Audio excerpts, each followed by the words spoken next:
Hi everyone and welcome to Deep Geek Live. Today we are talking Team Green, these beautiful people behind me here. And I also should probably start by saying happy Thanksgiving. If you are in America, if you are celebrating, then I hope you're having a wonderful day.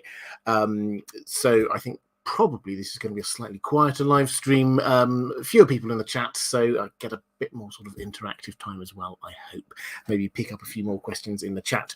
But what I thought I'd do was just get straight into it and get to some questions. As always, I should probably say at the start what I do, like my policy with these live streams is book spoilers are fine, show spoilers are not fine. What happens in the book is probably what's going to happen on the show, but thus far, although they've been staying quite close, they have been making some big changes as they went along. So a book spoilers might spoil what happens on the show for you. So that out of the way, let's go straight into a question from Sam Day saying, "Hey Robert, hope you are doing well. My question is, do you give any credence to the theory that Aemond is the son of Daemon and Alicent? Were there any show or book clues to support this?" Well, let's clarify to start with the way that the different canons are working. George R. R. Martin has recently-ish, 3-4 months ago, in an interview with History of Westeros, been very clear in his mind there are two different canons here. So we could be talking different answers for different things. But in the books, I think the answer is reasonably strongly no. This does not seem to be the case.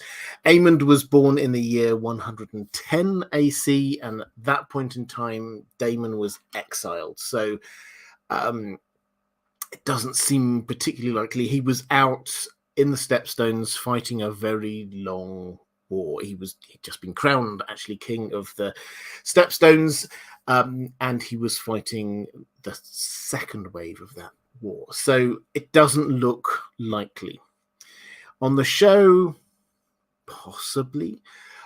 But if you do want to construct a kind of a narrative around this, there are some hints. George R. R. Martin has given us some kind of wiggle room. The first is that there may have been something between Daemon and Alicent a long time ago, before she was married to Viserys. There are hints in the book. There are rumors. There's a possibility that this is why Otto is so against Daemon. And on the show, they sort of hinted at it a little bit at that tournament in episode 1, if you remember, then Daemon gets her favor. So there's a sort of, and that is an attempt to annoy Otto Hightower. So the possibilities are there. But, and the other thing I should probably say is, of course, the reason why people are wondering this is because there are big echoes between Daemon and Aemond. They're both second sons to the king in their own eyes. They're both slightly wayward. They're rogue princes. They have these, or the names are obviously very similar, just putting the D on different ends of their name. And they have these quite echoey arcs that end with that battle above the God's Eye. So that's why people are wondering whether maybe this is what was going on. I think the most likely answer is no, simply for timing reasons rather than anything else. But we can't 100% rule it out, it has to be said. Let's go to a question from George R. R. Tolkien saying, "Salutations, Robert." Salutations to you too. It's Thanksgiving, and I'm going to force the entire family to watch all of the first season of House of the Dragon over Thanksgiving dinner, which sounds like quite a long dinner. I have to say that's 10 episodes, but yeah, enjoy. I wanted to ask a question about the greenest green of them all. Otto Hightower? Why did he decide to send Daeron to Old Town? Didn't Viserys want him and Lucerys to be raised together? So it's Jacaerys is the person he wanted Daeron to be friends with. So this doesn't really come up on the show. On the show, George R. R. Martin has explicitly, I think he mentioned this in an interview, he's explicitly said, yes, Daeron has not been mentioned on the show, but he is there. He's gone down to Old Town. He's there being cupbearer, squire to the Hightowers down there. So he doesn't appear. I understand that from a TV show perspective. There were a lot of characters being introduced. So season 1, he didn't really have a role to play. So I understand them not introducing him, only to shove him down to Old Town later on in the season. So I get it.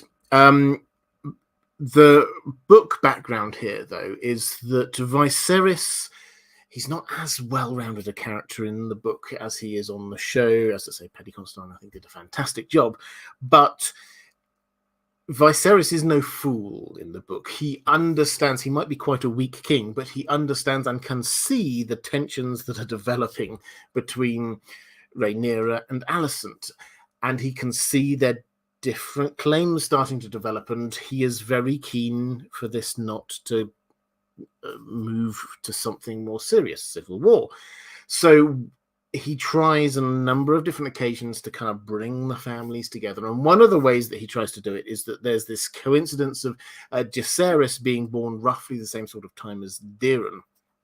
And so this was before the two groups headed off and were in different places. Team Black on Dragonstone, Team Green in King's Landing. This is when they're both in King's Landing. And he basically said, okay, Daeron and Jacaerys, let's just push them together. Let's just try and make them be friends. He said they're going to share a wet nurse, they're going to play together, and they're therefore going to be good friends, and that's going to prevent this division from getting any worse. That plan didn't work. And eventually, when Daeron was 12 or something like that, he gets sent down to Old Town. This is only a few years before Viserys dies, so it's Viserys is losing a lot of his kind of strength of will. At this point, the two camps are completely separate, so the game has gone and he knows it. This is completely normal for the third son of the king to be sent off somewhere to be a squire. So there's no real surprise in this. He gets sent off down to Old Town to be a squire to the Hightowers. Again, it makes sense. So there's no real surprise or shock. The issue here is that when the war breaks out, this means that he has a dragon to Saurion, is down away from King's Landing. So, but he is as much an important factor when they're making their strategic decisions as, say, Jacaerys is. He's about the same age, about 15 or so, and he has a grown dragon, and he could be an important player. So we will see as the show develops, as the Dance of the Dragons develops, he actually is not just like this little kid hiding away. He is at the forefront of an army, and a very important army. And whereas we often, when I know a lot of people reading Fire and Blood almost see him as kind of like a sideshow, this is where a huge amount of the dragon battles happen. His and the armies fighting one another happens. His slow march towards King's Landing, and this shapes so much of what the strategic decisions are. How, for a long time, this was the big green hope, this army slowly moving from the west towards King's Landing with a dragon. This is so important. So that is why we get so many of these the dragon seeds being sent over there. And eventually, as I say, spoilers from the books, eventually this army, which starts off moving quite slowly eastwards, it just kind of grinds to a halt at Tumbleton. And we will find this is probably going to be a season 3 thing, maybe even going into season 4 for the show. That is horrific. Tumbleton is horrific. It's just like an epicenter of everything that is bad and wrong about war. And George R. R. Martin, he writes in Fire and Blood really eloquently about the terrors and horrors there. We don't think about Tumbleton but in A Song of Ice and Fire because it's basically just been destroyed. It had everything that could go wrong in a war there, and had dragons flying above it as well.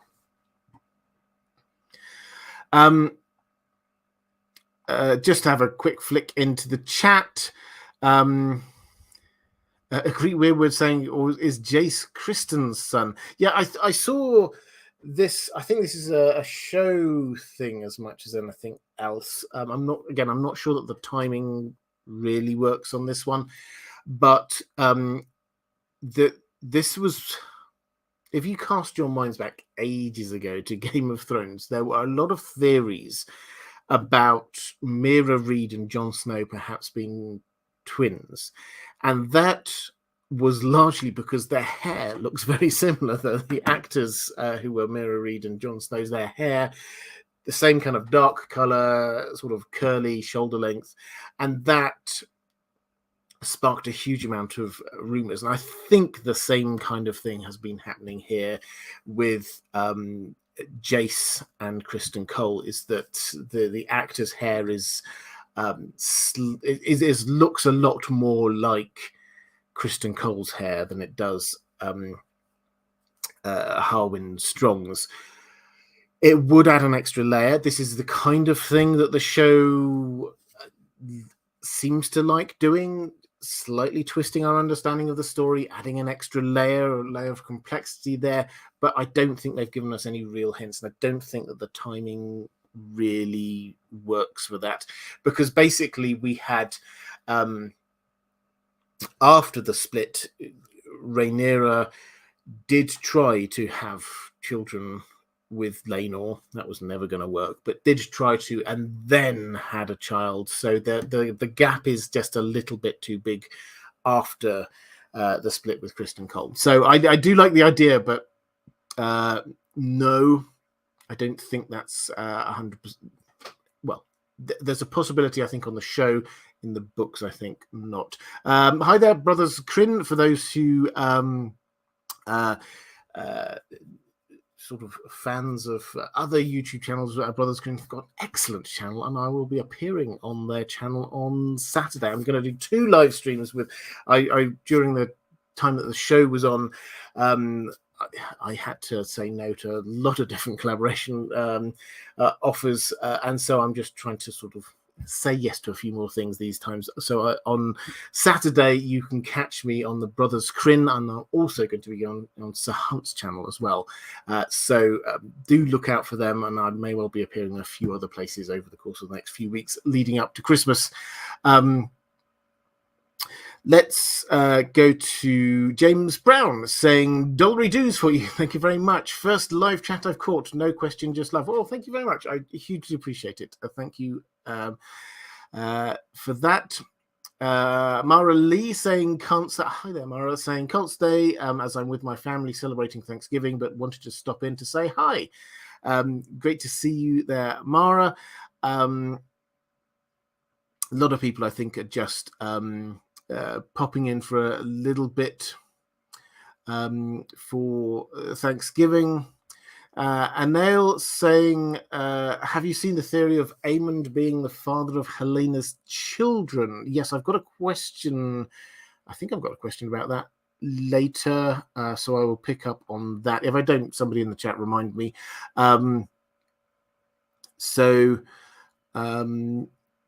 Reflective Rambling saying Sir Hunt's is starting to provide his own merch and will be doing giveaways. Excellent. Well, I highly commend you, Sir Hunt's merch. And because I remember about once a year, I have merch as well. Actually, there's a link probably sort of somewhere below this video to my merch shop. And if not, then down in the description somewhere. There is, I think it was Black Friday, I think, tomorrow. So there will be offers on the merch, and got some exciting Christmas goodies there. IDG Santa hat. What more could you possibly want?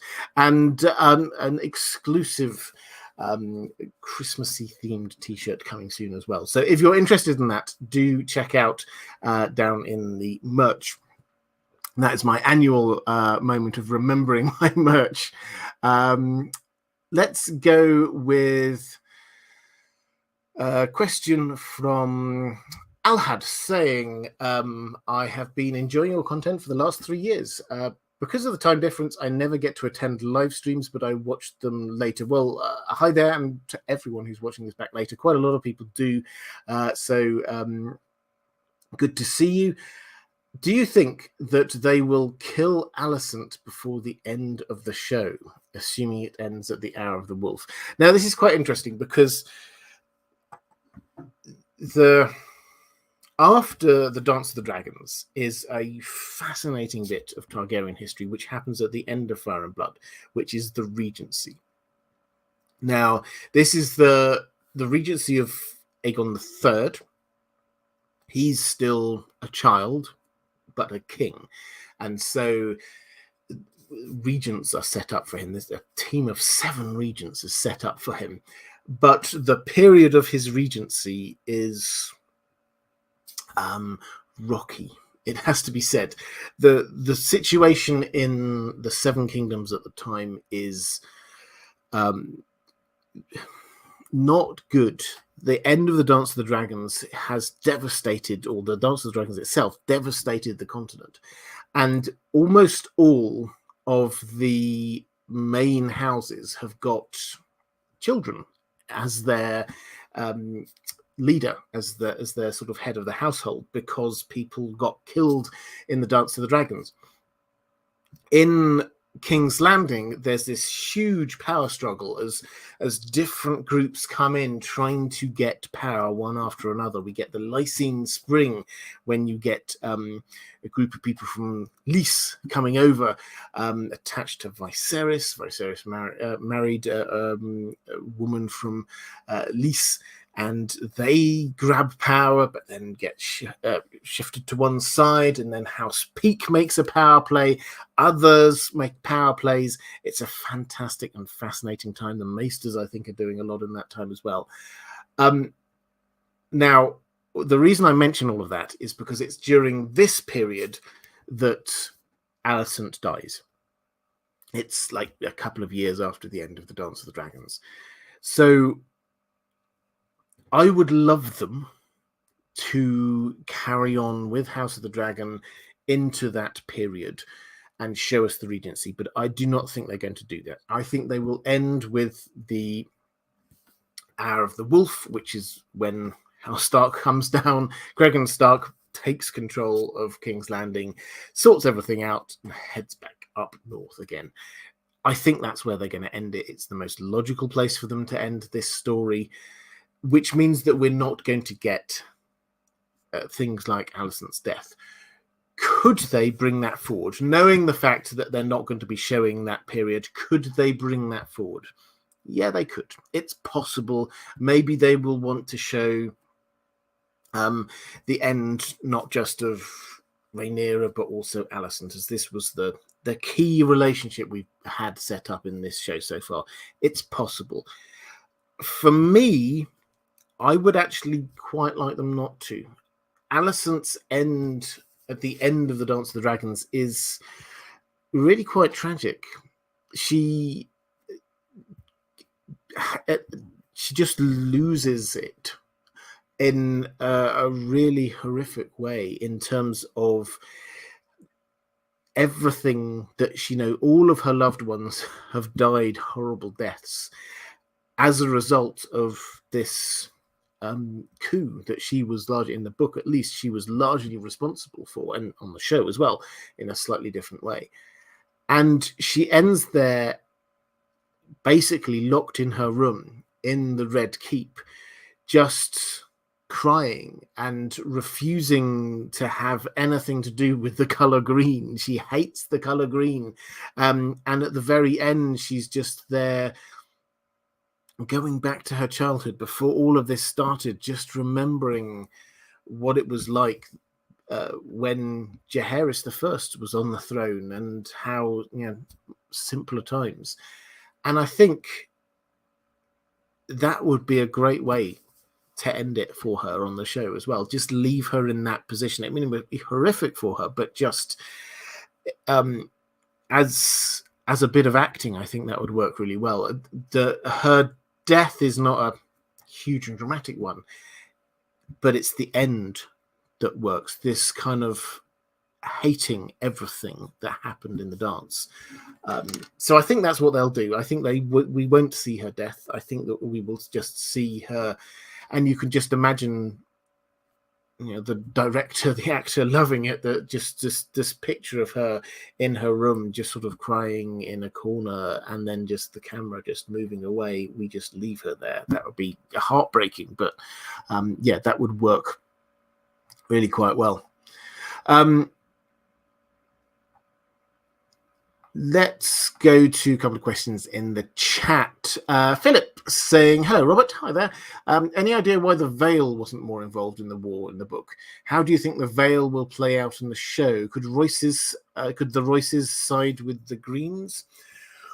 Well, the Vale was an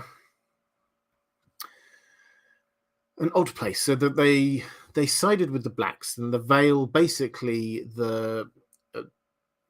when Jacaerys, we saw him at the end of season 1, he got sent off on this mission. We know he's going to go up to Winterfell. That's the main thing that's going to happen, is he's going to go up to Winterfell, seal the Pact of Ice and Fire. That is going to lead, in a few seasons' time, to Greg and Stark coming down south. That is the most important thing. But also, he's going to stop off at the Vale. He's going to stop off at the Eyrie, and he's going to sign a deal there too. And as part of that deal, then they're going to be putting Rhaena of Velaryon there into the Vale, and has promised to protect it with dragons. So that's where they come. And the Vale do play a little bit of a role in the dance. But basically, they've had civil wars for the last few years. The Vale is, yes, it has a strong army, but they're not in a position. They're in a very defendable position, but they're not in a position to be sending their army out and getting involved in civil wars. What they're focused on is just defending their borders. So that's why they're not as involved as other parts of the Seven Kingdoms, because they can stay clear of this. With the Eyrie, the thing about the Eyrie is this is impossible to attack, impossible to get at with a normal army.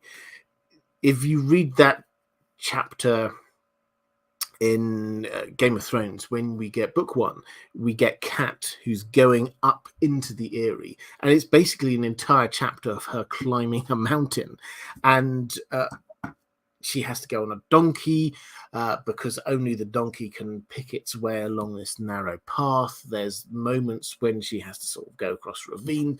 This is hard to get up. There are 3 way castles along the way that just make it almost impossible for an army to attack.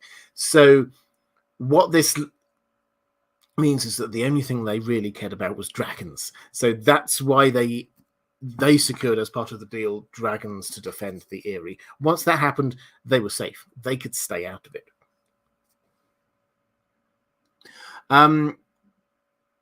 Reflective rambling, picking up a Carl Karsnark saying, now I want Robert reading A Christmas Carol in an IDG Santa cap.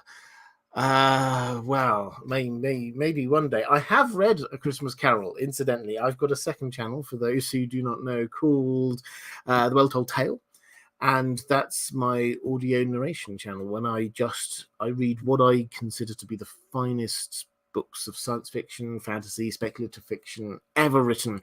And one of the things I've got on there is A Christmas Carol. So in 3 parts, if you want to check that out, please do. I did not read it in a Santa hat, though, I have to say. Apologies for that. AK Channel TV, oh, hi there, saying, I know Aegon II was never a great warrior, but he seemed competent as a young boy. Will we see him tested in battle in season 2? Okay, so Aegon II, this is Aegon in Team Green. Yes, he seems competent. All of the children of Viserys and Rhaenyra, they were all trained to be fighters, so they're all reasonably competent. There's no Aegon may well not have been the best, but he was competent and good enough. Will we see him in battle on Dragonback? So this is the Dance of the Dragons, and yes, we are going to see armies going out fighting one another, but Aegon's value is not standing in the front of an army with a sword. Aegon's value is the fact that he has a dragon, and one of 2 dragons effectively defending King's Landing. I say effectively because although Team Green had 1, 2, 3, 4, 5 dragons, they did one of them, Tessarion, is down with Daeron in Old Town. One of them, Dreamfire, is Helena's dragon, and she doesn't ever really get involved. And the other one, Jacaerys, his dragon is just teeny tiny. He's only 6.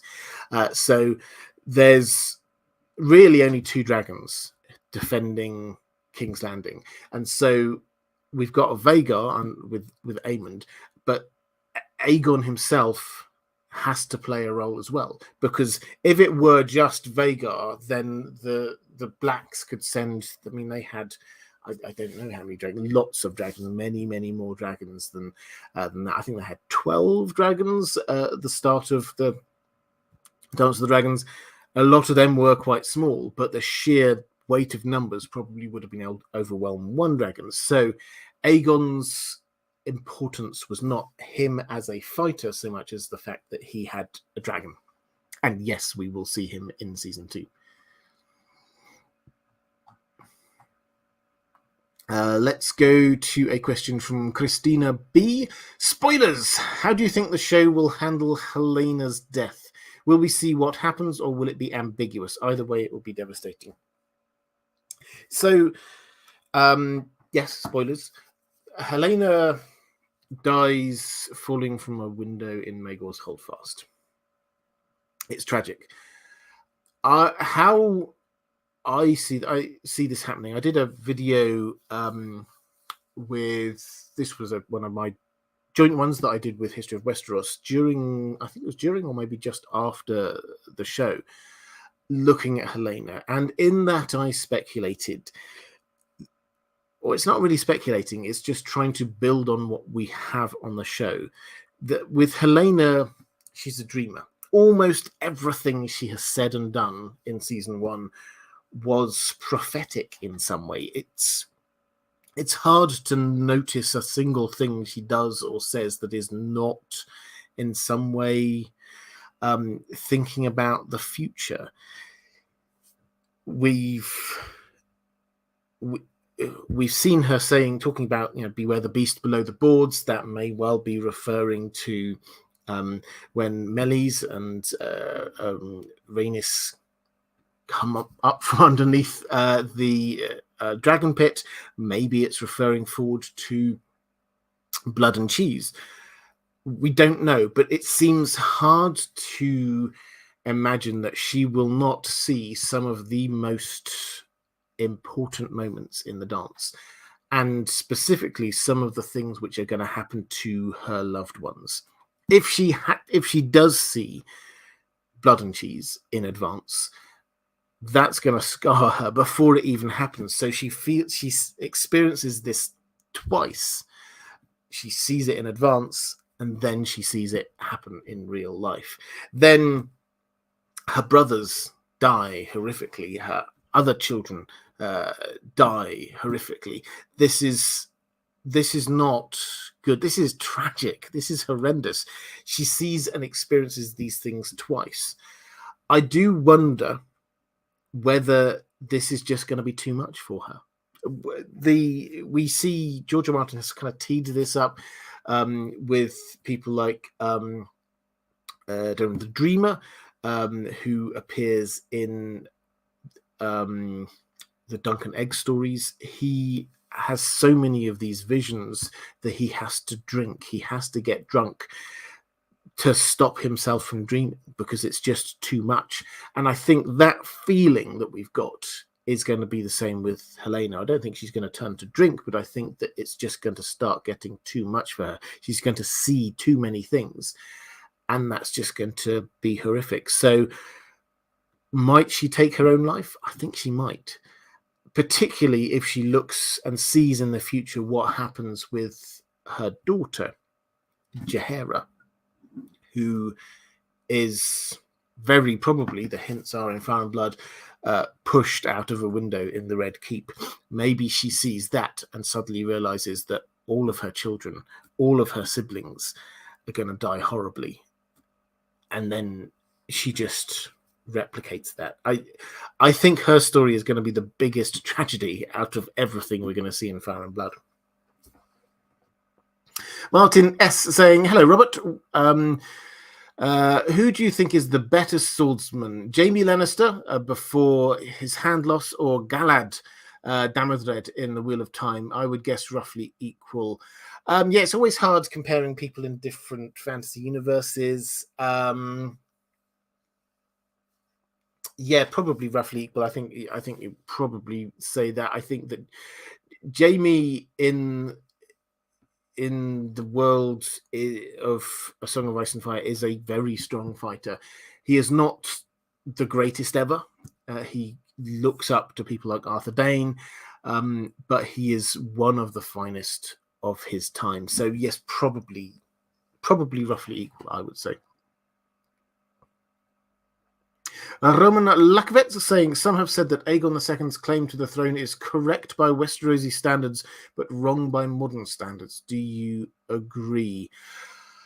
I mean, this is one of those things that, from some perspectives, yes, his claim was right, but in reality, the Targaryens in every generation, it's whoever was the most powerful took the throne. This is not a shock that there is a Targaryen civil war, because there is a Targaryen succession crisis every single generation. Aegon, we know, took the throne by force. Next generation down, his son Maegor took the throne by force. Next generation down, Jaehaerys I, we don't tend to think of it like this, but he took the throne by force. Then, yes, there's a peaceful transfer down to Viserys, but then after that, again, we have the Dance of the Dragons, who can take the throne by force. So the real issue is not what is legally right. There is no legal right and wrong in this, in my view. This is simply a matter of, this is a Targaryen succession crisis, and they always fight over who's on the throne, and the person who wins that fight takes the throne. And I think it's as simple as that. And so it's not a matter of this was right then but not right now. It's just, that's what happened. And that's what happened in a lot of our world as well, is that the who became King of England it's often presented as this wonderful sort of chart of, like, this person, they went then passed it on to this person, they passed it on to this person. But the amount of almost every generation, when you go back to sort of the Middle Ages, that there were civil wars, there were fights, there were rival claimants. That's what sparked all of this for George R. R. Martin. The War of the Roses that's just a rival claimants thing. So yeah, it's not. Might is right was what the rule was for them at the time.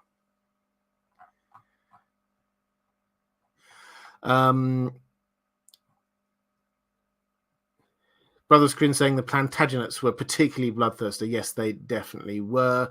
Let's go to Alhad had another question. The questions I'm reading out here that aren't in the chat, by the way, these are all from my patrons. This is one of the things that I do as a way to thank my patrons. Thank you, patrons. Is to just prioritize questions from them in all of my live streams. Alhad saying, what do you think is going on between Aemond and Alys Rivers? Now, this is one of the things that I'm most looking forward to, or the characters I'm most looking forward to in season 2 onwards of House of the Dragon. Alys Rivers. She is fascinating as a character. In Fire and Blood, she's only mentioned by name. I just checked actually before this stream. She's only mentioned by name 13 times, and yet she captures the imagination. The way she's described is as an older woman who had kept her youthful looks, and some suggested this was through magic and witchcraft and things like that. There's the suggestion that maybe she is a bastard daughter of House Strong, but nobody's really sure. There's the suggestion that maybe she had lots of magical powers, and that certainly seems to be what's hinted at later in the story, but there's no solid evidence on that at all. What we do know is that Aemond Targaryen seems to have fallen madly in love or lust with her. When he, at some point during the Dance of the Dragons, the midpoint-ish, he takes Harrenhal and he basically kills off the House Strong that's there, but the person who survives is this Alys Rivers, who had been a wet nurse there, and he, we're told, takes her as his lover. And then later on in the story, she claims that she is pregnant, and she claims that her child is his. And she also, by implication from what she says, claims that he married her in secret. And so this is not just a bastard child, this is a legitimate child and is therefore the heir to the Iron Throne. This is one of the big questions hanging over at the end of Fire and Blood Part 1, is that George R. Martin, yes, he found a reasonable place to end the narrative, but this is one of those things that you go, well, where's this going? We have to wait for Fire and Blood Part 2, which is going to be years away, obviously, but we don't know. Something has to be done about Alys Rivers, who has set herself up in Harrenhal, claiming that her child is the rightful heir to the Iron Throne.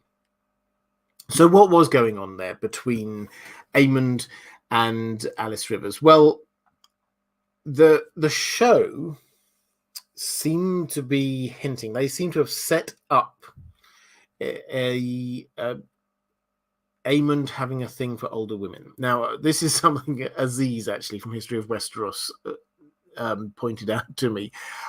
When you get that episode when they're hunting for Aegon in Flea Bottom, and Aemond goes down saying, I think I've got an idea where he might have gone. He goes to a sex worker there, and it is very apparent that this is where Aegon had taken him to lose his virginity. And the woman there kind of hints that it was her, and she's clearly an older woman. And that is setting up this idea, as he speculated, I think he's probably right, that Aemond likes older women, which Alys Rivers would be. So that seems to be the route that they're going down there. Might she have used magic? It's possible. It certainly seems interesting and notable, the fact that she is the only person who survives this killing off anyone who's got anything to do with House Strong, apart from Larys, who's obviously hiding away in King's Landing. So it's possible that she used some magic to seduce him. But until we actually see it on the show, the book didn't give us enough information to go on here, unfortunately. Until we see it on the show, we cannot tell whether this is simply him falling in love or something extra? I think the show will. They're trying to show an extra layer to Aemond. They're showing that it's not all the bravado.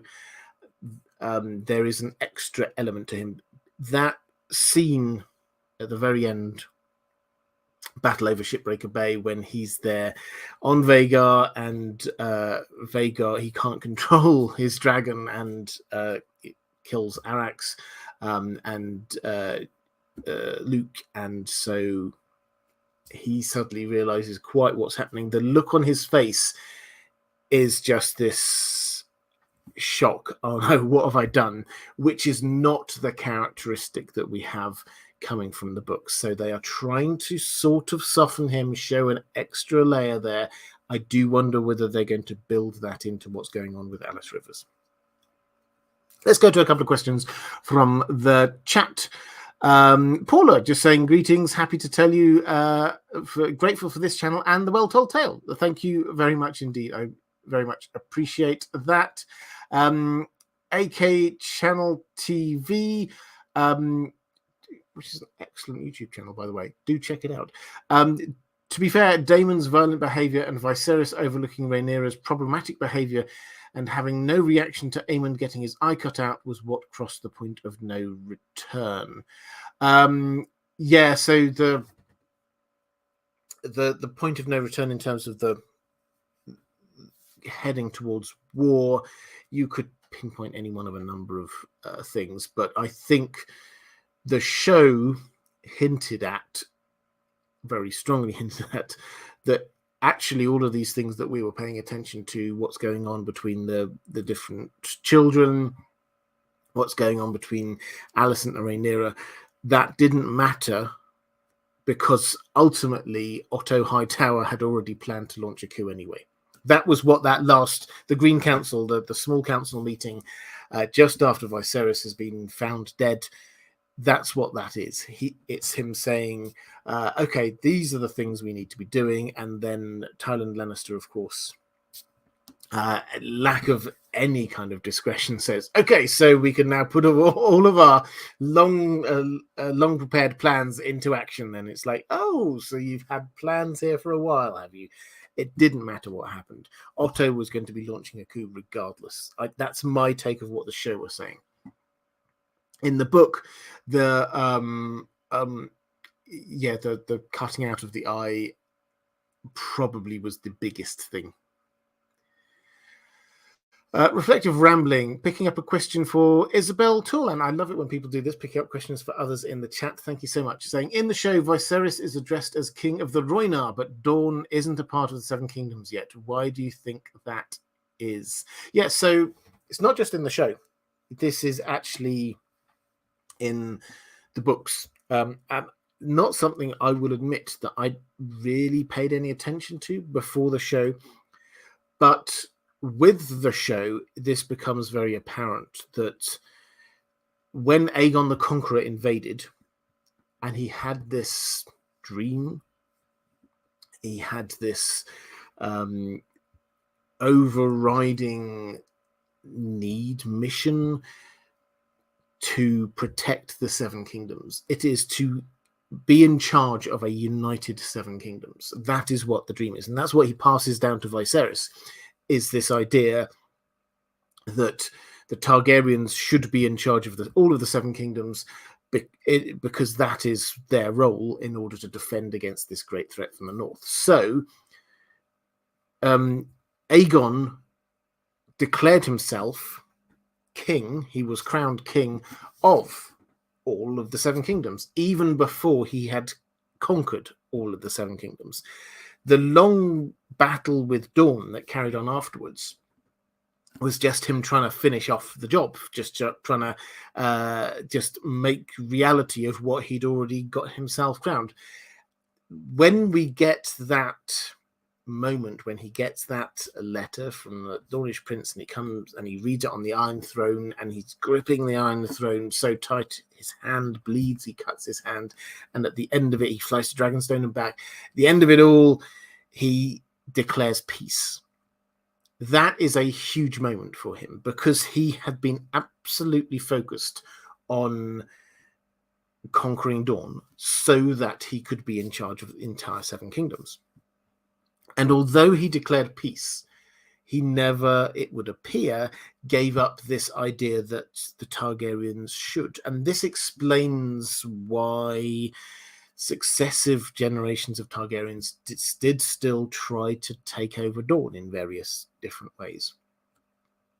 So Viserys is declared king of the Andals of the Royal and the First Men because he believes that he should be and is the rightful king of Dorne, even though they've never conquered it.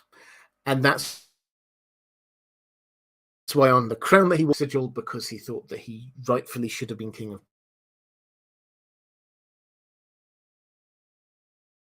There's a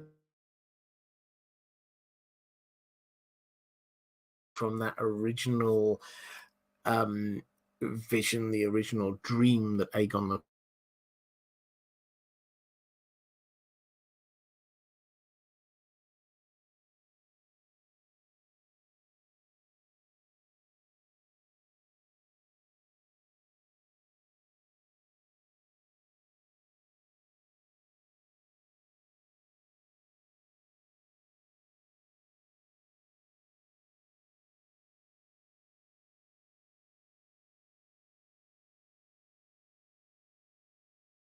huge lack of knowledge about how Valyria operated, but yes, they did not appear to have a king. The fact that there were so many dragon riders does make civil war seem reasonably likely, but the point that I was making slightly earlier in the stream is that civil war is not this isn't new for the Targaryens. They didn't need the huge amounts of dragons. This was every generation. They had a struggle for power. This was just part of how the Targaryens operated. So yes, the huge amount of dragons that were there certainly didn't help. But at the same time, there probably would have been a civil war even if they hadn't had dragons. Laura Estrada saying, so excited you and Sir Hunt's review are talking Targaryen this Saturday. Yeah, absolutely, I am as well. He's a good man, and I'm looking forward to coming onto his channel. It's been a while since I've been on his channel, actually. Nicola Jurakan saying, did Aegon hear about prophecy from Torrhen Stark? So he had his prophecy before he invaded. There is a theory out there that I've talked about on previous streams that he talked to Torrhen Stark, the king who knelt, the Stark king who accepted the rulership of the Targaryens. There is a theory out there that they discussed prophecy and the Stark's role in defending the North against the threat from further north, which is possible, and perhaps I'll explore that in a video at some point soon. But we haven't really got any information on that. I'm hoping if we do get an Aegon's Conquest TV show that they will go into that there. Let's have a quick flick through. Zain Ahmed Khan saying, hi Robert, big fan. Hi there. I expected to love Aemond from the book, and I do. The surprise is the depth given to Aegon as a boy, neglected by his father and bullied by his mother and grandfather. Your feelings? Yeah. So I think they've done a good job with Aegon, because he could very easily have just been a spoiled kid. He is a spoiled kid, but I think they have shown. I mean, Viserys's lack of attention seems quite clear, and sure, yes, later in his life he didn't seem very well at all, but his mother, as you say, seemed to bully him, and they really played up this he didn't want to be king, and he didn't think that he was right to be king. And I think I really liked that, and that adds this extra layer to him, that you just thinking he is just being used by his family to achieve their ends.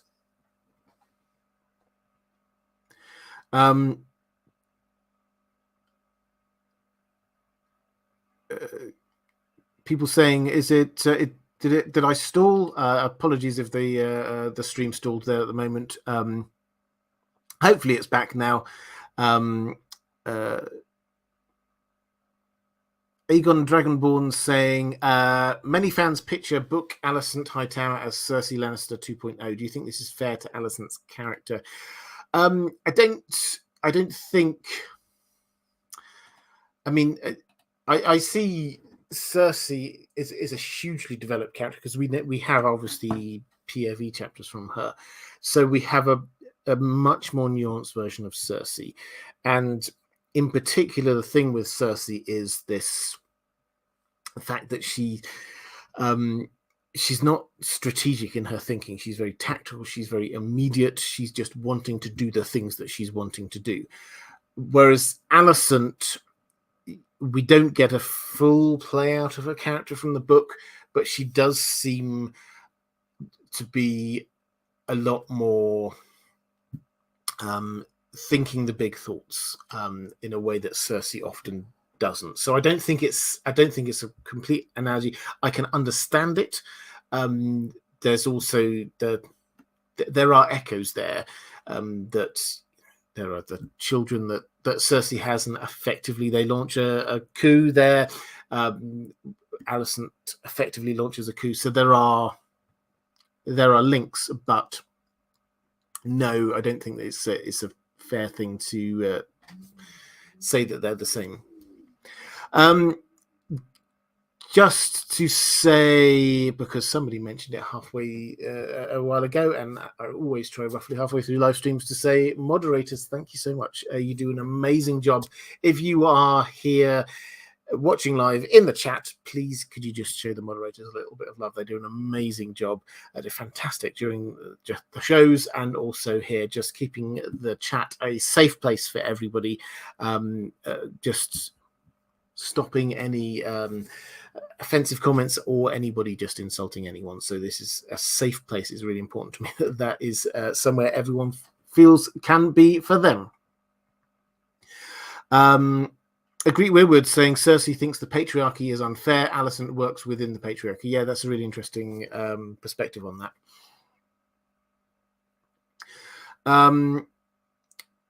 Question from The King's Road saying, which is the least well-known house to support Team Green? Obviously, there would be many unnamed houses, but can you tell us something about a smaller, obscure supporting house? Yeah, I can tell you about a lot of them. I think one, when I was just trying to think, who shall I pick on? House Crakehall is not a small house, but it's a house which is often not talked about a lot. They're one of the larger houses in the Westerlands. We tend not to think about who are the House Lannister's biggest bannermen, but they are one of House Lannister's biggest bannermen. The interesting thing about them, well, there are a couple of them. First, they appear dotted throughout history of the world of Ice and Fire. You just hear of a Crakehall just randomly being there. So the two knights who first came in and discovered Jaime in the throne room, having killed the Mad King, one of those was a Crakehall. The Crakehall was the place that often they would, if there were progresses, they would stop off at Crakehall. It's sort of halfway between Casterly Rock and High Garden, so that was a good stopping off point there. The thing which I think is probably most interesting, just in terms of clarifying a lot about the sort of the meta history, the ethnicity meta history of Westeros. House Crakehall consider themselves to be first men. We often don't think about this so much. We think of the north as being that's where the first men are, but south of there, everybody pretty much is not, except for there being one or two exceptions, maybe in the Riverlands. But this is slightly missing how the Andal invasion happened, because the Andal invasion was not just a big invasion, huge fleet coming across, landing taking over everywhere. Where this took hundreds of years. This is basically a slow migration, and as ships came across, they would slowly be moving westwards. The Andals, and the first men who were living in Westeros at the time had choices to make. To start with, they just tried to fight them off, but the further west they went, the more that the first men houses, started to think, well, why don't we just work with this? Why don't we, instead of fighting, why don't we just sort of marry into these families, come to some kinds of agreements, come to some understandings that mean that we're not going to get kicked out. And that means that some houses, quite a lot of houses, particularly in the Westerlands, do actually claim first men heritage. Now, for some, it's not as clear and strong. So the Lannisters, for example, the Lannisters were a first men house, but they intermarried with the Andals when they came in, and then there did come a point when the Lannister line sort of ended, and so they jumped across to an Andal relative. The Crakehalls did not. So the Crakehalls were still first men, and dotted around a lot of the Westerlands, there are still houses who are first men houses. And this is why you get still some weirwood trees off in the Westerlands. When you get in Casterly Rock, there is a weirwood tree. It's hidden down dark in the depths in a cave. It's quite sickly. It's overgrown. But there is a weirwood tree because the first men blood does still run in the Westlands. So that's House Crakehall, which I kind of use as a jumping board to talk slightly more broadly. But it's an interesting house if you ever want to sort of see their place through the history of the world of Ice and Fire. Carl Albright saying, were the Velaryons a house during the Game of Thrones, or was the line broken? Yes, they were very much still there, but they didn't appear on Game of Thrones, the TV show. They are there in A Song of Ice and Fire, so definitely there. Ryan Milky 14 saying, I think we'll get an announcement at the Game of Thrones con. So yeah, Game of Thrones con is coming up, I think. This is the official con. I've been wondering for a while what's been happening with all of these spin-offs. I suspect this is probably what you're talking about there. There are 9 spin-offs. We've not heard from them, and I thought maybe when House of the Dragon was such a massive success, at the end of the season we were going to hear something, but no, maybe they're going to announce something at the con itself. That'll be pretty amazing. Surely soon we're going to get an announcement of some more spin-offs. Let's go to a question from Emma Scheiman, saying, hi Robert, it's Thanksgiving in America today, so I won't be able to catch the stream live, but I've been thinking about the animosity we saw between Aemond and Aegon in season 1 of House of the Dragon. It seems to me they've set up Aemond to potentially have a very different relationship with the rest of Team Green than he did in the books. Do you think that Aemond and Aegon will be at odds as the series moves forward? And what effect might that have on the future of the show? Might Aemond have his own agenda behind the scenes? Will Aemond and Alys have plans separate from Team Green? Or will Aemond fall in line now that Aegon is king? So this is entering in the realms again of possible show spoilers, but I think that this is what happened in the books.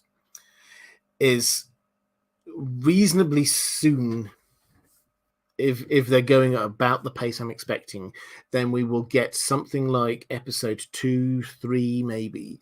We will have the Battle of Rook's Rest. You remember that Rhaenys headed out to be patrolling around the area in the gullet that on the back of Melis, her dragon, just to sort of help with this naval blockade that they were coming up with, this idea. So she's just sort of like on Dragonback, flying around and around. Then what happened in the books is there is a trap. She gets drawn into a fight with Aemond and Aegon. And whereas her dragon is in no way going to be able to defeat both of those two other dragons, particularly as one of those dragons is Vhagar, yes, she is killed, her dragon is killed, but she manages to seriously wound Aegon. So her dragon Melis attacks Sunfire, Aegon's dragon, that is effectively mortally wounded. And Aegon himself is seriously, seriously hurt. So from that moment, although, yes, he's king, he is sort of out of the story until the very end. Because in order to deal with the pain, he starts getting drugged up on milk of the poppy. He hardly leaves his room. And this means that Aemond, who is next in line, takes on this sort of role as king. So they teed this up in season 1. Aemond thinks, if I got my chance, I could be a better king than Aegon. Literally 2 or 3 episodes into the show, season 2 of the show, we're going to have Aemond effectively being presented with this opportunity. He's the acting king in effect, and he is the person who can be leading Team Green. So what they have set up is, I think, not so much an animosity between the two. Aemond is he always does defer to Aegon. He just thinks that he would do a better job. And so they're setting up the idea that now Aemond gets his chance. Whether he does do a better job, I would argue probably not. But that seems to me to be what it is.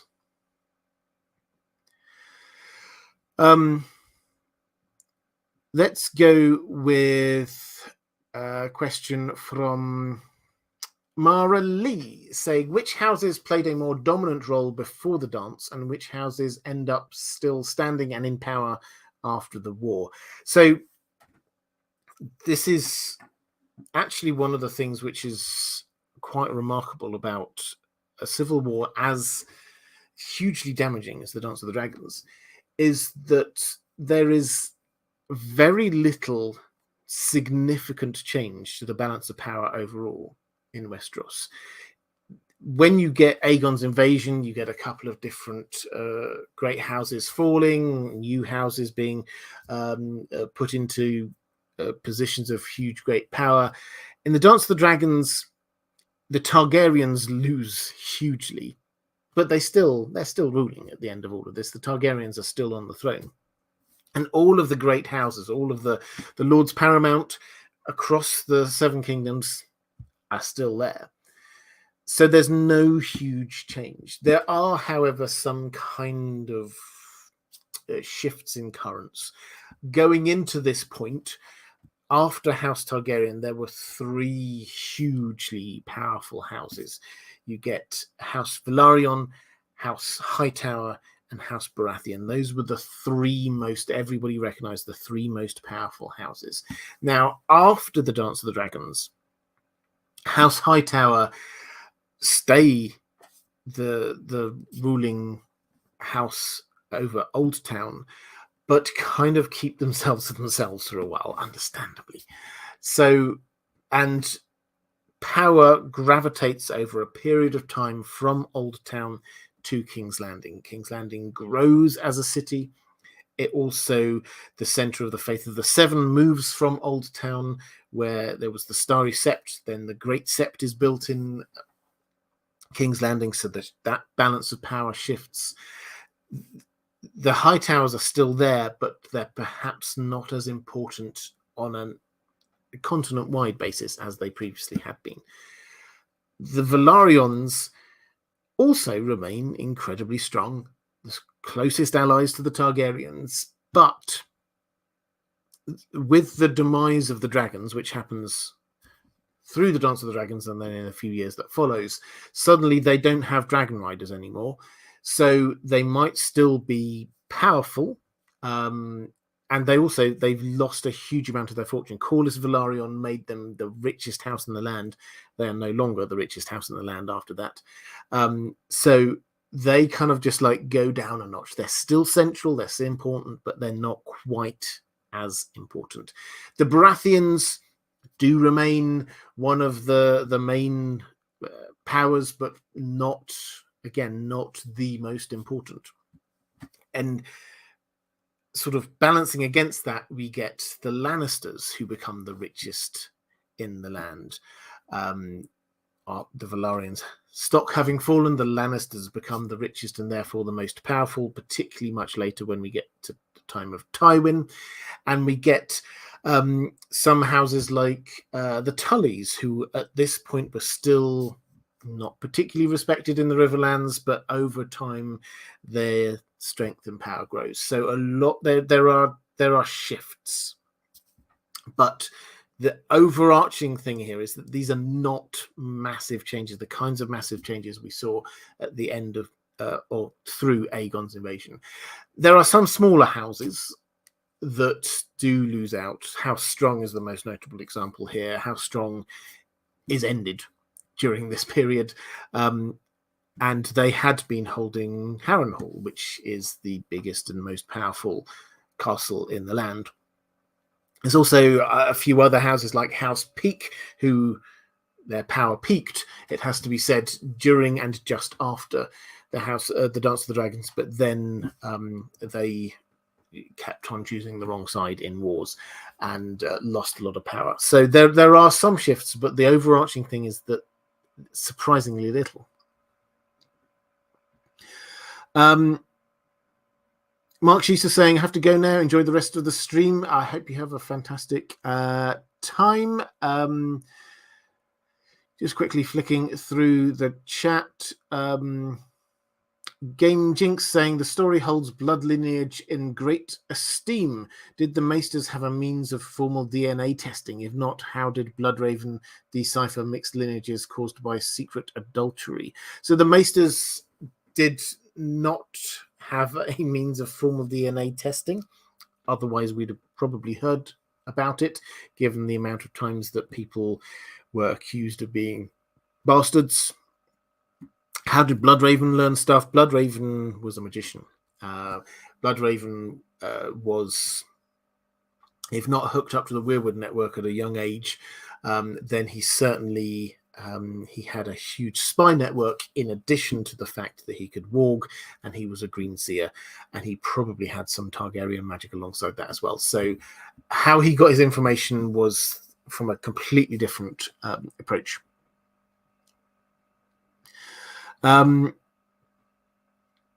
Let's go to Creative Branches saying, I am excited to see Aemond sulking as Aegon praises him on shedding first blood. So this is, just before getting onto your question, this is something which will be really interesting, is Aemond's return after what happened at the end of season 1. He comes back in the book, he comes back to King's Landing to a very mixed reaction. Otto is like saying, you only lost one eye, how could you be so blind? He's really angry with him, but Aegon throws a feast. He said, yes, it's a really good start, we've got one of them. So it will be interesting to see, given the fact that they've changed a lot of the motivations for these characters, how that translates into the reaction that he gets. Because on the show, this wasn't a unified Team Green deciding this is how we're going to do things. This was a divided Team Green. Alicent had a completely different approach to Otto. Otto wanted to go with the let's go off and assassinate Rhaenyra. Let's hold off on the crowning of Aegon for a little bit. Whereas it was Alicent who was the no, we should try and come to some kind of deal or agreement with Rhaenyra. Let's crown Aegon straight away. It's a very different approach. So one would expect Alicent to be the person who is most angry here, and Otto to be the person who, although he might have disliked what happened, this kind of like more forthright approach seems to be more where he's coming from on the show. Criston Cole, almost certainly you would expect, will be, yep, completely up for this. So it will be fascinating to see how they do that on the show. But Creative Branches carries on saying, I'm curious to where you think they'll end season 2. Will we see the Battle of the Rook's Rest, the fish feed? What will Otto do when Aegon dismisses him? So Otto will, or in the books, Otto gets dismissed as Hand of the King because he's just taking too long doing things. He's writing off to people seeking alliances, and Aegon's there going, nope, we need to just go out and do stuff. So again, this is a very different kind of approach. So it's, whereas Otto does seem to be still this kind of like, let's try and write off and get some alliances approach, he was wanting decisive action as well. So I don't know how they're going to be handling that. But in terms of where season 2 is going to end, will we see the Battle of Rook's Rest? Yes, almost certainly. I think that's, as I said, that's going to be episode 2 or 3. The fish feed. Well, if I sort of scroll back to sort of say what I think roughly we're going to get in season 2, is we get the fallout from the Vhagar incident, let's call it that, the battle over the fight over Shipbreaker Bay, the fallout from that leading to blood and cheese. At this point, war is almost inevitable. Then we have the battle over Rook's Rest, and we have Daemon, who was then starting to work in around the Riverlands, trying to get a toehold on the mainland. That all starts to happen, and then Team Black are deciding, what are we going to be doing? They then we've already sent Jacaerys off, so we're going to see him heading up, going to the Vale, going up to Winterfell and back. But they then decide, okay, we need to be sending our children somewhere for safekeeping. So they get sent off. And also they're deciding, and we had this teed up at the end of season 1 as well, they're going to try and weaponize these dragons that they've got just hanging around on Dragonstone with the dragon seeds. So the dragon seeds are going to be brought in. We're going to have the children sent off, hoping to go to safer places. But Team Green are having these internal discussions about, what are we going to do? We're just sitting here, Team Black are just sort of making a whole load of moves. And the two hotheads who then are leading Team Green, being Aemond and Criston Cole, say, right, that's it. We're going to go and take on Daemon. And they just charge out of King's Landing and head up to Harrenhal to try and take on Daemon. This is, again, this is in the book. They may well change this on the show. But this is a huge strategic mistake, because with Aegon really unwell, and with Aemond on Vhagar gone from the city, and with the army gone from the city, King's Landing's open. And so Team Black can come in, and Team Black can take King's Landing. So that, I think, is where we're going to end up at the end of season 2, is we start it with Team Green in full control of King's Landing. We will end it with Team Black in control of King's Landing.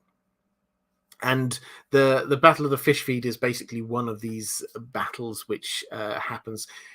Daeron starts heading up from the west, from Old Town, with an army, the Hightower army, joining up with the Lannister army, and then there's this huge battle, which is the worst battle of the show. But I think we will end somewhere around this.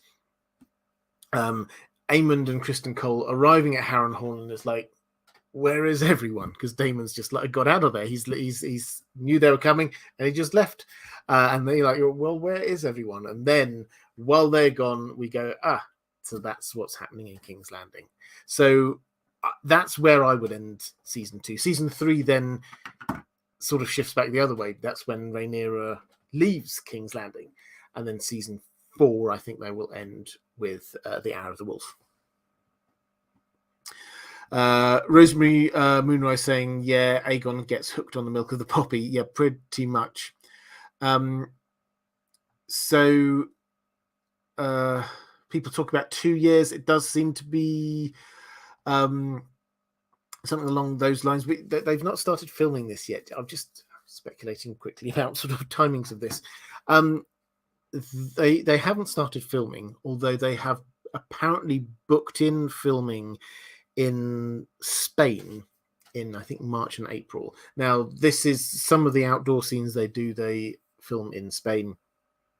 Normally, they do a little bit of the indoor stuff, filming that first before sort of heading out on the sort of the filming roadshow around the world. Maybe they'll do it the other way around this time, but we've not heard that they've started filming. If they start filming in around March of next year, last time it took them best part of a year to film. I think it was 10 months of filming. And because this is 10 episodes, and there are 10 long episodes, if they do it the same time every episode was pretty much, with 1 or 2 exceptions, was over an hour. So it's a really long bit of filming. Then they'll have probably 6 or 7 months of post-production after that. So overall, we're looking at 12 to 18 months from whenever they start filming. So it's going to be, best guess, summer 2024, I think. But I think we'll have to wait and see. Let's go down to a question from 444 saying, I don't know anyone who's on the side of Team Green after reading Fire and Blood. I don't either, I have to say. So I was surprised how much House of the Dragon creators did to make the Greens more sympathetic and understandable. Where does it work for you and where not? So I understood. This is one of those things where I'm although I clearly love the source material, I am sympathetic to the fact that you do need to make some changes and taking something from the page and putting it to the screen. And so a lot of this I completely get and understand and sympathize with. So one of the things that they felt that they had to do quite clearly is to make this less obviously everybody has to be on Team Black. They didn't want it just to be, here's some evil people launching a coup against the good and righteous Team Black. They wanted an extra layer of nuance to this, which I think has worked really well. So I like it as a whole. I think some of the bits that I thought worked really well were the changing of the age gap between Rhaenyra and Alicent. Now, in the book, there's a 9-year age gap between them. Alicent, when she marries Viserys, is 18.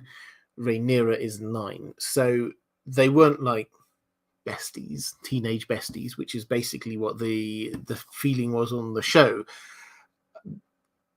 But I quite liked that, and it created a sort of a more personal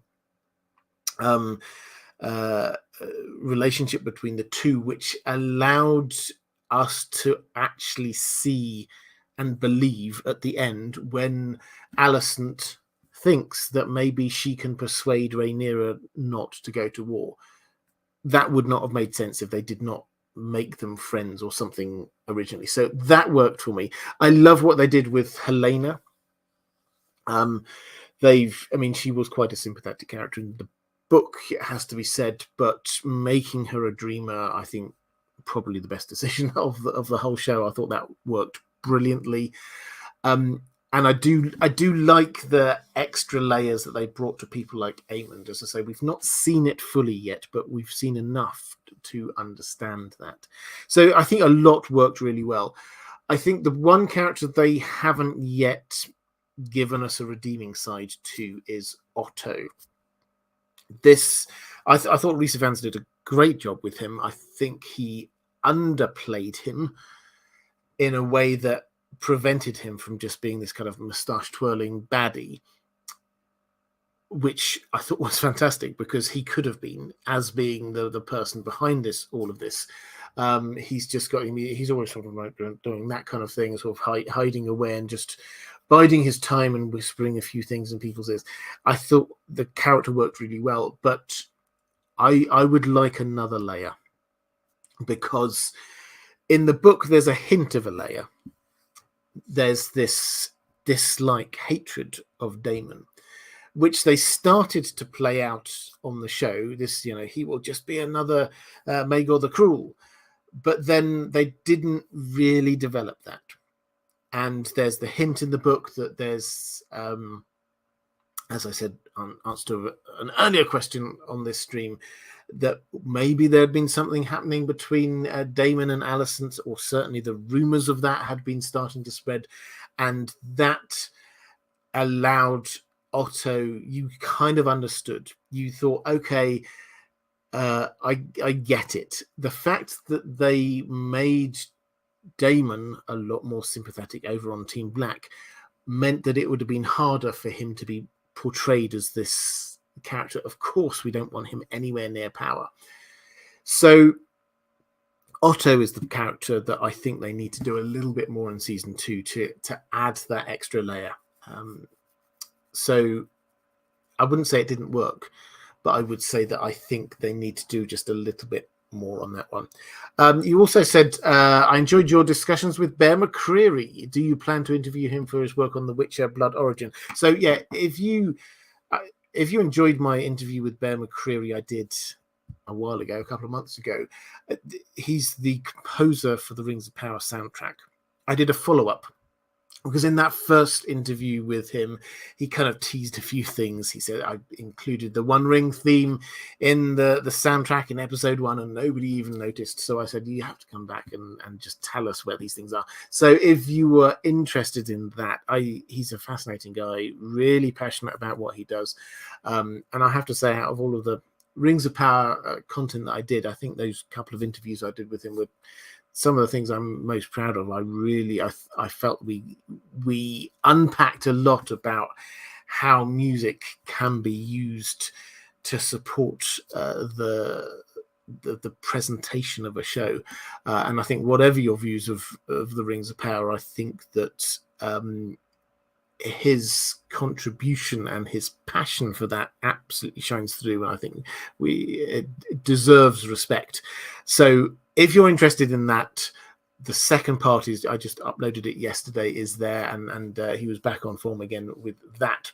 He did say, just at the end of that, he just sort of said, oh, and by the way, I'm doing the soundtrack for Witcher Blood Origin, which is the spin-off from The Witcher, the live-action spin-off, which is going to, starring Michelle Yeoh, which is going to be on Netflix on Christmas Day.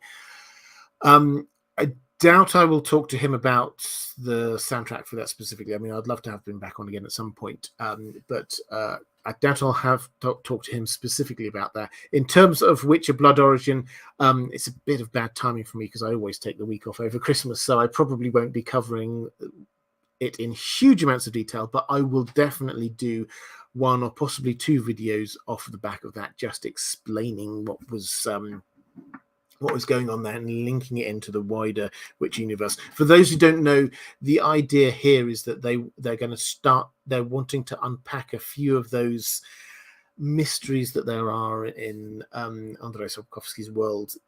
Things like what was going on with the conjunction of the spheres, what exactly was happening with the foundation of the Witchers, and on the show in particular, what's with those monoliths, the big obelisk things that are dotted across the landscape.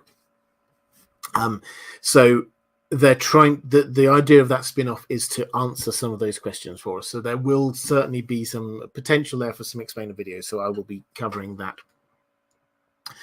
Ranabir Mitra, thank you very much. Saying my first super chat. Thank you. Hypothetical. You are part of the writing team and you need to make the Jace Criston Cole theory to work. How would you do it whilst keeping the core structure of the Fire and Blood events the same? Cheers. So when you say the Jace Cole theory, the idea that Jacaerys is Criston Cole's son, how would I do it while keeping the core structure of the Fire and Blood events the same? It's an interesting question. I think I would have done more in season 1 if I was wanting to do that. I think I would have tried to make sure that there was a hint that Jace was born suspiciously quickly into the marriage with Laenor. So I think I would have planted those seeds straight away. With the show, you can. They took some liberties. They made creative decisions to shift some of the timings of what happened in season 1 in that period to make each episode stand alone. So what I mean by that is that there are some events which happened years apart that they squashed together in an episode because otherwise they'd have had to have each episode last for a few years. For example, that whole incident where Corliss gets very ill, so Aemond starts getting worked up about the Velaryon succession, and he goes to King's Landing and tries to basically accuses Rhaenyra of having an affair and her children of being bastards. That on the show happened literally the day before Viserys died. In the book, years apart. Very, very, very different. So they had the scope for shifting things around to make that work a bit better in season 1. So I would have laid the groundwork for it. And also, I think because you can't, fundamentally, it doesn't make a difference to the plot because they're bastard children, regardless. It's just a matter of whose they are. And if they are calling them the strong children, it's because they've allowed sorry, I shall rewind that for one moment. The potential there would be for an extra layer to this story, which is that they're being called the strong children because Team Green is wishing to say these are all actually Harwin Strong's children. But Rhaenyra knows that that's not true. One of them is not. But she cannot come out and accuse Criston Cole and say, actually, why on earth are you here backing up this strong children business when you know for a fact this is actually your child? That would add an extra layer into that. So I think I would have done most of it in season 1, to be honest. And I think that they could have done that by sort of squashing the timelines a little bit. I had another question in the chat. I agree with saying Michelle Yeoh with a heart. Yeah, absolutely. Michelle Yeoh can do no wrong. Actually, I saw her in Everything Everywhere All at Once quite recently. Really good and fun film. I would highly recommend it. Martin S. saying, most of the time, magic feels relatively small and little emphasized in George R. R. Martin's world compared to most fantasy franchises, but exceptions exist. What is possible? Can powerful magic items be forged? Well, so George R. R. Martin has come out very clearly recently and said he wants us to not know because he sees magic as being if you can explain it, then it takes away its magicalness. It takes away the kind of the element of fear that's there. if we understand exactly how something's done, if we know all of the ingredients and we can just make something happen, then that turns it into less of a kind of a fantasy, and it's a lot more practical. So he is deliberately not wanting us to know these things. And that plays out across the piece in The Song of Ice and Fire. We're here, when you're reading A Song of Ice and Fire and you come up with Dragonbinder, we don't know what Dragonbinder is going to do. This great magical horn, is it actually magic? Looks like it's going to be magical. What is it actually going to do? We're not sure. Is it going to kill people? Probably. That mystery is part of the story because we simply do not know. Magic is untamable. So he has created that element, and that allows the big magical elements of this story, the others, the dragons, to also have this aura of mystery to them. They're not just normal beings, they are magical in some way, and because there's a mystery there, we aren't supposed to be able to understand them. He's trying to build a lot of this kind of feeling that you get from I don't know for you, but for me, when I first read Dracula, before I'd watched any vampire movies, I don't even know what age I was, but I read the book Dracula, and Under the Covers at Night, as was my way, the little book, and it was scary because I genuinely did not know what Dracula could do.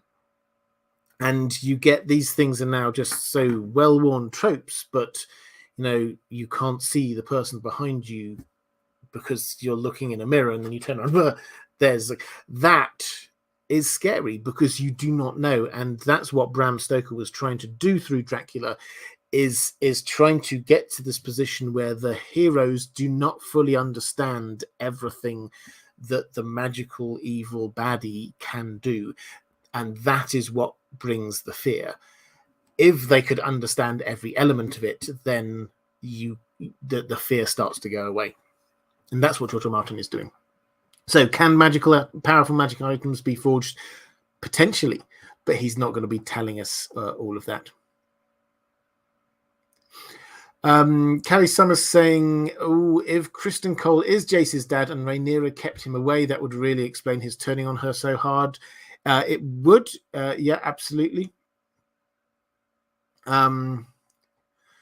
Let's go to a question from LIK saying, hello, I'm new to Patreon. I hope I'm doing it right. You are, and welcome. If you are interested, by the way, I should say, if you are interested in supporting this channel, the best way to do that is through Patreon. There's a link down in the description. Anyway, I have a question, which is, what do you think about Aegon II in the show? Do you think they might expand on his character a bit, like they did with Criston Cole, or will they just keep him as a straightforward bad guy? I think there's potential there for at least some character development or exploration, given what happened to him in the book. Yes, I think so. So they've already set up this, he doesn't want to be king. And if he does, if what happens on the show is what happened in the book, then he will get really badly hurt. He will have milk of the poppy. He will barely leave his room. He will not be engaging in a lot of the Dance of the Dragons, which could just take him out of the action. Or, given the fact that him coming back will be an important point towards the end of the dance, we could start to see this resentment within him, I think, is that he didn't ask for this. He didn't want this. And yet, as a result of this, all of these horrible things have happened to him. He could start hating, you could understand his character a whole lot more. In the book, he just comes across as being really quite nasty. But I wonder whether we might start getting some sympathy for him. If they write it really, really well, I think we might. In that we have this person who didn't want this, he never wanted this, and then he's got pushed into it, and then he gets pushed into going out on his dragon, and that one time and that leads to him getting all of this hideous scarring and broken bones, and he hates it. And then he just sort of says, okay, Aemond, you can take over. But when Aemond himself is gone and it's just down to him finally, it's like when he becomes Aegon II that everybody hates, is that he doesn't want that. He doesn't want to be king. If they play it really well, they could make him a really sympathetic character. I hope so. I hope so, because he is one of the most unlikable characters in the book. It has to be said.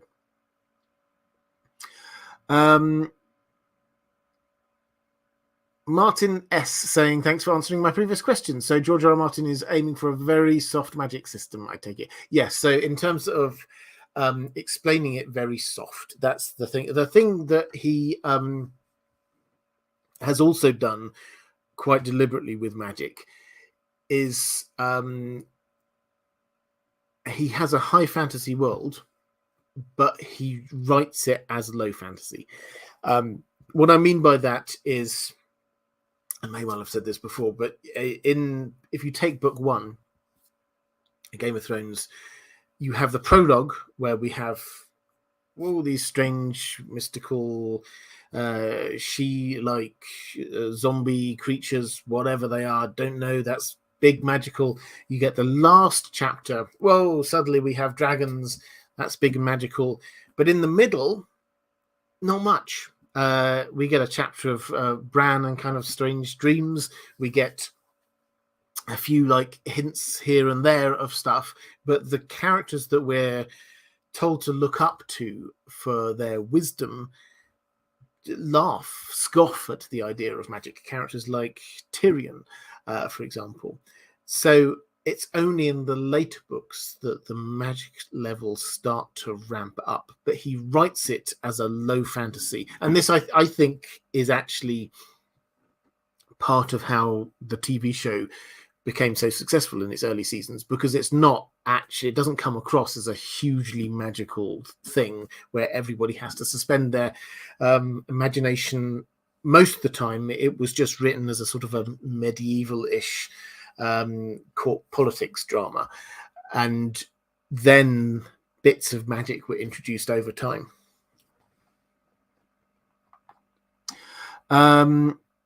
Callie Summers, thank you very much, saying no question, just love to Robert and the mods. Thank you, I appreciate it. Let's go to a question from Mara Lee, saying, in the book, Larys Strong recommended to Alicent not to King Corliss Velaryon for backing Rhaenyra, but to wait till the war's end before quietly disposing of him. Why then did Larys turn around then and discreetly warn Corliss of the plot to dispose of the sea snake? This is towards the end of the Dance of the Dragons. What was his motive? Was it to eventually back Team Black in the end, since Aegon the Younger eventually winds up on the Iron Throne? So my reading of the book, Larys, is that whereas, yes, he starts out Team Green, he moves to a position at the end of the Dance of the Dragons where he wants to end the war. There's this small group of people, Tullen Lannister, him, Corlys Velaryon, a couple of others, who you don't actually see the conversations so much, but you just get this feeling that they just get war weary. And I think George R. R. Martin actually wants us to sympathize with them, because the war is horrific. People are dying left, right, and center. And although we often we love the Starks, so we love it when Cregan Stark comes down and starts taking control in the Hour of the Wolf, but he wanted to extend the war. This was that he wanted to carry on the war. He wanted to say, well, if these people like the Lannisters and whoever else are not going to bend the knee, then I'm just going to march my troops over there and start attacking them. He was wanting to do that. But this sort of team peace, which we could probably call them, which had Larys and Corliss and the others, they jumped in and immediately sent off ravens before this and said, okay, I need you to all just bend the knee now. just to stop more war. And that is how effectively how the war ended, is by these people just taking the actions needed to stop it. And one of the actions they decided was needed was the end of Aegon II, killing Aegon II effectively. So why did Larys tell Corliss about this? Because he actually at that point was no longer a Team Green loyalist. He then was looking for an end to the war, and he saw Corliss as being a person he could work with. So that's my take on the end of it. Claire Namiros Martel saying they would need to write him very well for me to feel sad for Aegon II. Yeah, absolutely. It would have to be written very well. I'm not saying that we should feel sad for him, but I think that we should understand. And this is where they've come with a lot of Team Green, is that I don't think they want us to be cheering on Team Green and saying, yeah, you're great, apart from possibly Helaena. But I think they want us to understand them, want us to understand why they did what they did. That's what was going on with Alicent, with that deathbed thing with Viserys, that we can now understand what was going on and why she wanted her son to be on the throne. We understand. We might not agree. We might not think that she's in the right, but we understand.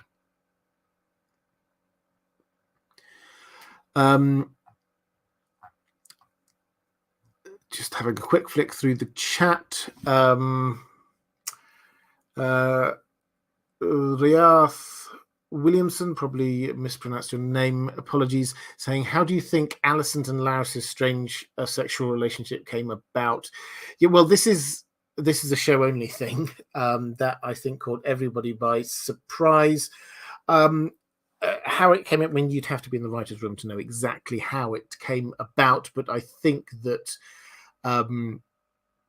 they will have had a discussion about motivations. There seems to be a lot of and this is really good that they did this. They had a lot of discussions about different characters' motivations, because in Fire and Blood, we don't get POV from any of these different characters, so we have to just kind of guess at their motivations. So they had a lot of conversations about each individual character's motivations. Matt Smith has talked very eloquently about his conversations with the showrunners about Daemon's motivations. Really worth looking at there. Similarly, Paddy Considine has about Viserys. I think that they will have tried to work out where Larys is coming. They didn't just want him to be this mysterious figure.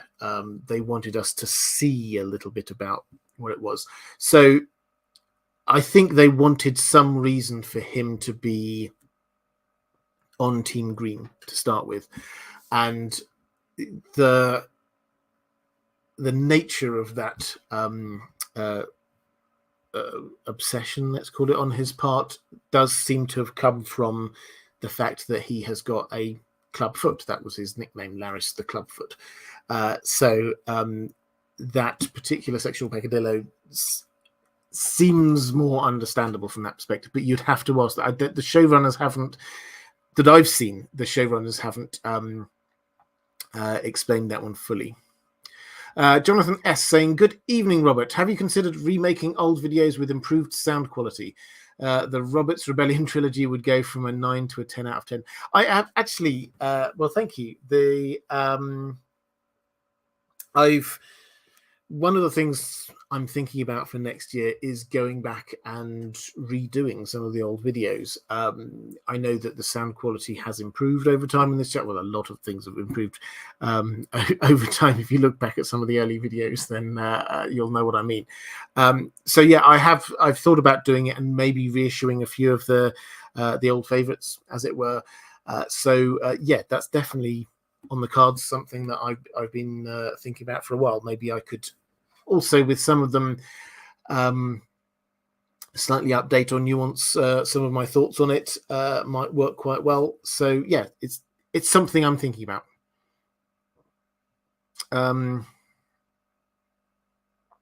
Annabelle Morales Sanchez saying, I like the theory that the fetish is just a cover. Yeah, I do wonder whether that's the case. Let's go with question from Marley and also James Horner. Marley saying, we will presumably see blood and cheese. I think this is my last question from my patrons, actually. So after this, I'll try and dip into the chat. Mara saying, we will presumably see blood and cheese in season 2. Yeah, I think that was going to be season 2, episode 1. I think they're going to start with a bang. It was Daemon who, in the book, it was Daemon with the help of Mysaria who arranged blood and cheese to avenge the death of Lucerys. How do you think it'll play out in the show? James Horner saying, hello, Robert. Do you think a member of the Greens is responsible for blood and cheese? My thinking is that Aegon does not seem particularly proactive or courageous, and while I don't think he will really care that much about Luke's death, it may bring home the reality of the danger he faces in going to war with his sister, maybe causing him to take a step back. By killing one of his sons and making it look like Daemon, the Greens would be pushing him back to war. Well, I don't think it's very likely Otto would do this. Larys is a different story. Okay, so this is... this is, I think blood and cheese will happen. So spoilers here for the show, because I'm pretty sure they will, in terms of what happens, they will stick to this because it's one of the best bits in the book. But the question is, who sends blood and cheese? Now, in the book, it's never specifically said, but the clear hint that this is Daemon and Mysaria, as Mara says, in revenge for what happened to Luke. Could it be Team Green? Somebody on Team Green's thinking that things aren't being pushed along enough. We need to really hate Team Black. We need to get into war now. As you say, I can't see any of the core of Team Green doing this. The question is whether Larys might do it, in which case you'd have to say, well, what would motivate Larys for wanting war? That would add an extra question into his character. But I do wonder whether actually we're going to have a slightly different to both of those ideas approach to this in season 2. There were a few things which were left hanging at the end of season 1, plot lines that were left hanging. One of them is what will obviously turn into the dragon seeds, Daemon going up to find Vermithor. That is clearly teasing the fact that we're going to get the dragon seeds happening in season 2. But something which not many people have been talking about is this Larys Strong firebombing Mysaria's spy network and her home, which happened in the finale of season 1. Now, basically, if you remember the scene, he's there with Alicent, and he basically says, there's this spy net. I should be in charge of all of the spying, but your father, she's not on best of terms with her father at this point, your father has got this spy network that he uses, which is through Mysaria.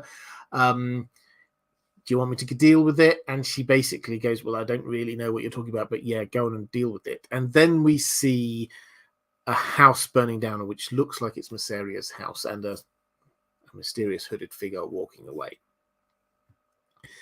This is effectively him creating a spy war between him and Mysaria.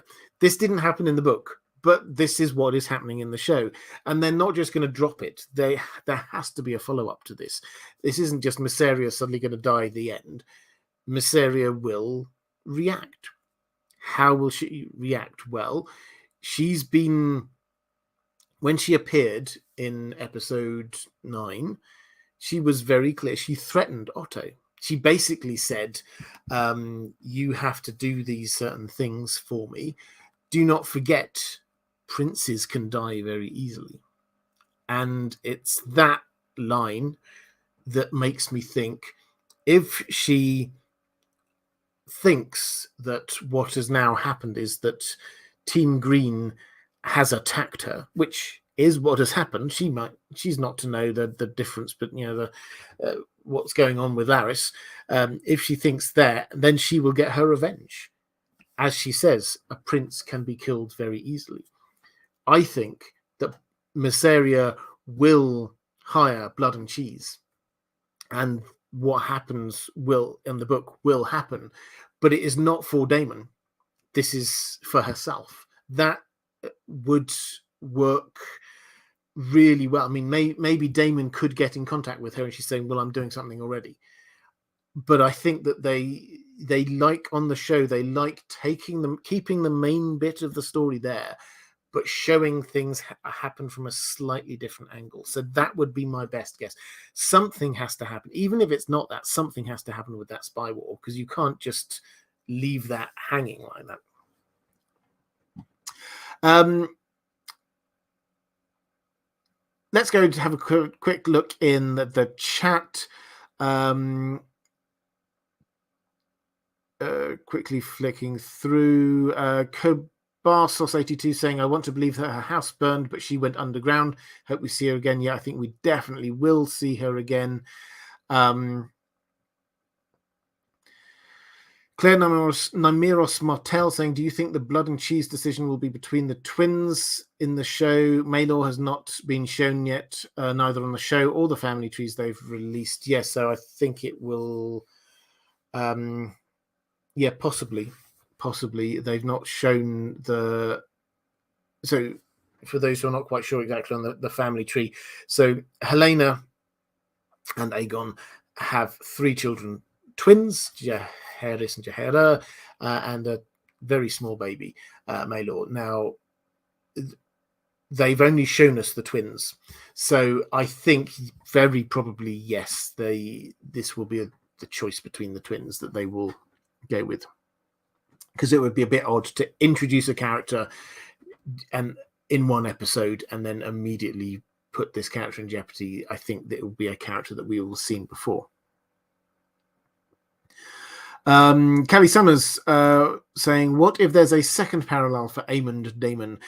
Aemond didn't plan to kill Jace, but he might have to claim credit to save face. Maybe Mysaria acts on her own, but Daemon tries to claim it. Yeah, absolutely. That's really interesting. There's the idea that he says something like, I will get revenge, and then Mysaria does something, and it's like, okay, I'm going to claim this. that would work really well. Reflective Lambing saying, because I love my crossovers, would there be a character in Middle-earth that would support Team Green? Don't you dare say an arachnid. So who would support Team Green in Middle-earth? Oh, I don't know. I mean, but just because you put the thought of an arachnid in my head, I now cannot think of anyone who's not an arachnid. But there's probably someone like Pharazôn, I would say, who liked a good coup. Anel saying there are 3 lines coming from Helaena in the intro, though. Yes, so perhaps that means that they are keeping the character. I would be surprised if they take characters out completely, because George R. R. Martin was very sad when they took characters out from his timeline, and they're now, thankfully, keeping George R. R. Martin on side. Glossy Debala saying, I have a theory Helaena is pregnant with Maelor at this point, and when Blood and Cheese happens, she will lose the child as a parallel to Rhaenyra and Visenya. Interesting.